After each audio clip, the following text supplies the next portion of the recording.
we are actually going to release our first single, Jane Doe. That is one of my favorite records, like, that we've ever worked on.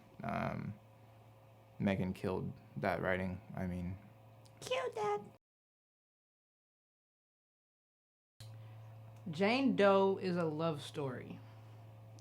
It's like a story of love and ending love at the same time. It's a story about somebody who doesn't know how to accept the love that they're being offered.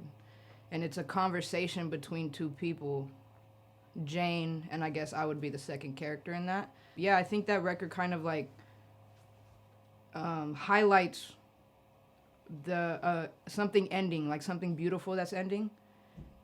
But yeah, it's a love slash breakup story, I guess you could say. I think sometimes it tells you, you know. I think sometimes the record calls for certain things, and there were records that were technically gonna come out before Jane. Really, I think we changed our mind like 100 times. It feels like, but yeah, man, it's that's a living, breathing thing, you know, and we have to listen when it calls. And I think that Jane, for one, obviously it's a good story. I think it highlights my vocal capability, I guess, for lack of a better term, with the singing. It gives you a little bit of singing, a little bit of rap. It has a poetry vibe to it. I think it's well rounded. Um, but yeah, I think that song kind of called forth itself in a way, to be honest.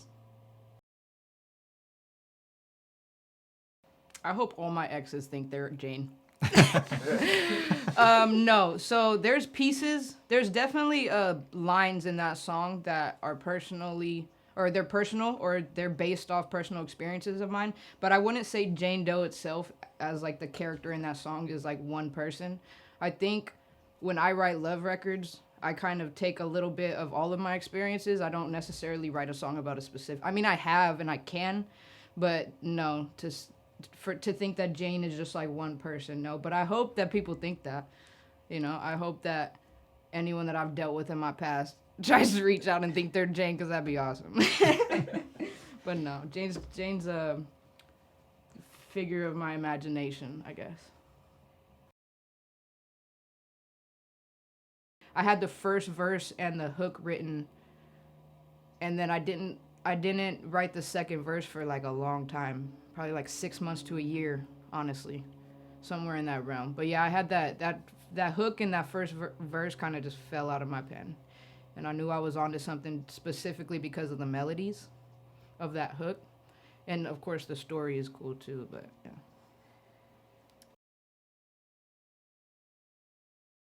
I mean, when I first heard the first verse and like she was rapping, I was like, damn, it's crazy. Like the story, you just really felt the story, right?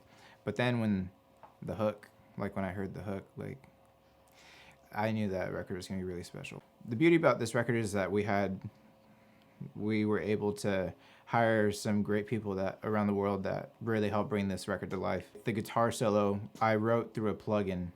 I stayed up till 6 a.m. in a garage humming these notes that I heard in the guitar solo, and but I knew the plugin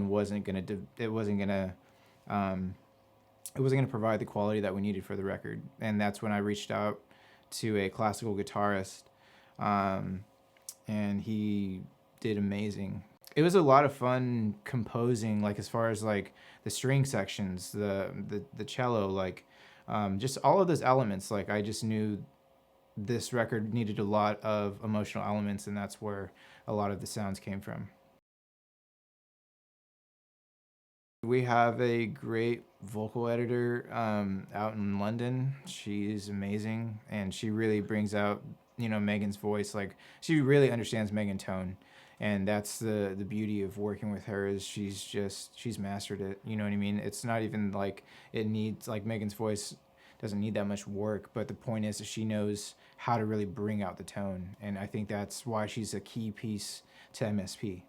You know what I mean? So we're very, like I said, we hired the right people for this record. We had the luxury of having David Young and Kim mix this record, Name drop and that. and I mean David Young and Kim is one of the best in the game. You know, what he's done with Nas, what he did for Nipsey Hussle, rest in peace. Um, I just really respect his story. I respect his quality, and that's someone that I knew that we really had to try to get involved in this process. We also had the luxury of having Joe Laporta master this, and I mean, again, these guys are big names, you know, top names in the industry, and again, just to have their touch on our records is the icing on the cake when it comes to quality. It's taken so long because of running back to what he said with the quality. We're not willing to sacrifice quality. We've never rushed our process as individuals or as a group, so why start now? So to be here now, having this where the merch is on it, we're talking Jane, and it's almost time. It's beautiful. It was beautiful. It was a learning process. It was new waters. Um, Wildly enough, I like don't remember a lot of that day. I've been trying to figure out why that is. I think I was just so into character. I do not remember much aside from Michael Greenwood, shout out to him, which was the cinematographer doing that shoot. It was like me and him, and anyone else that was there or anything else that happened, I almost can't remember. It's very weird to me. What was it like for you? The best part about that was me getting to see Megan in character for the first time. Bobby Hannaford, you know, who really helped bring out the vision of the video. Michael Greenwood is amazing.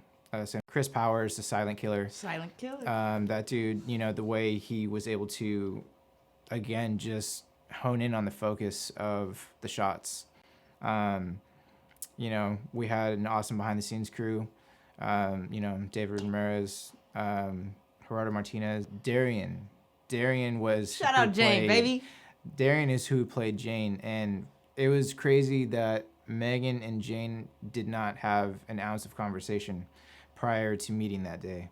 And for them to have the type of chemistry that they did on screen was honestly amazing to watch. You know what I mean? Because like their argument scenes and stuff like that, like again, like it's a trip. It's a trip that, you know, the vibe was just right. Again, shout out to the directing and everybody else who really helped just bring all of it together. But I mean, it was just very special for us.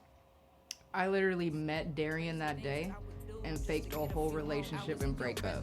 We killed that. What a fool. Run away, love. Just can't take love.